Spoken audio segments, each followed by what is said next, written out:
everyone, welcome to my first ever devlog. In today's video, I'll be sharing my progress and thoughts behind my Cozy Idol game, which is my second ever game made in Godot. Let's go! My game is about a cat catching an infinite amount of fish. Since I'm making my own game, I might as well combine two of my favorite genres in it, Cozy and Idol. I've spent the past couple of weeks completing an 11-hour tutorial from Clear Code. It's definitely a satisfying feeling playing your own game. The pace and the amount of information of the tutorial is amazing, and I learned so much along the process. So big shout out to Clear Code for putting up such an amazing tutorial. At first, I struggled with the main concept for a while, but I've decided to settle on having an idle game that prioritizes customization and storytelling. Little did I know, building a relaxing idle game turned out to be way more complicated than I had anticipated. Before I share why, let me explain the rabbit hole I went down digging into trying to understand the principles behind idle game and cozy game. I fell in love with idle games pretty early on, before they became popular. There was a bunch of names used for the genre interchangeably: idle games, clicker games, incremental games. I enjoyed the OG idle games like Cookie Clicker, Clicker Heroes, Eggs Inc., and a few others. These days, it's kind of sad to see so many of them reduced to ad-driven cash grab, losing the charm that made them special in the very first place.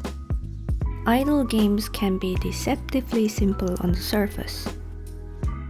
The mechanism behind it is all about maths, specifically exponentiality.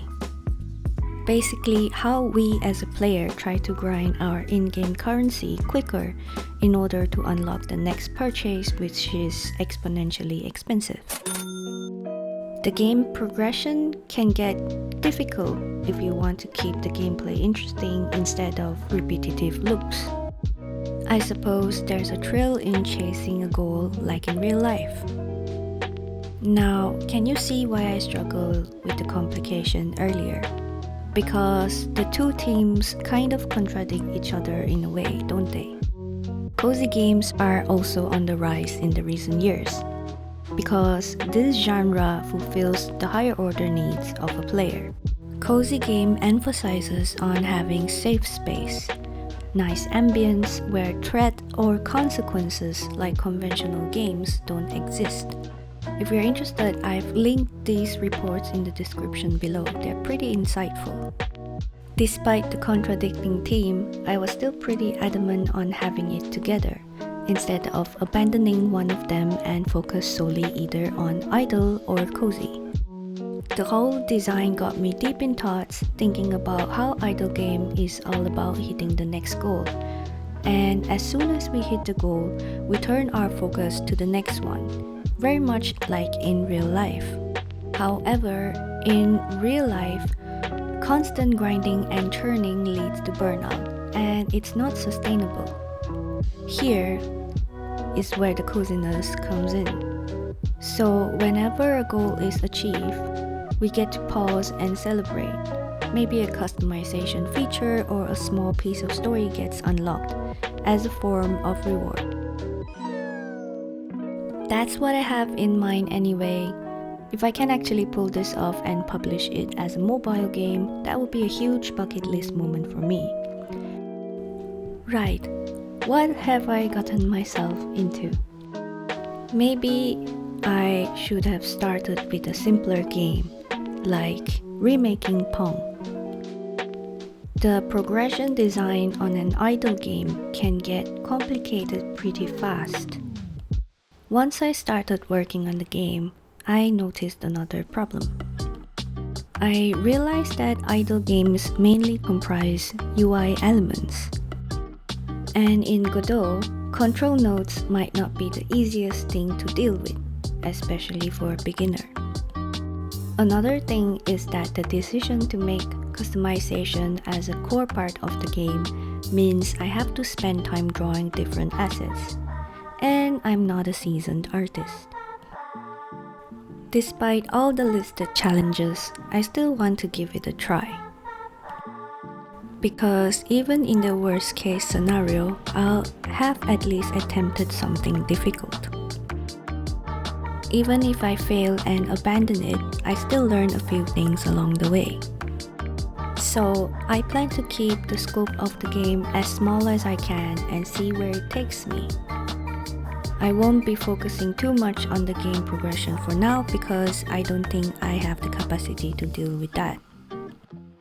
My main goal is to take what I've learned from the tutorials and get the basic working.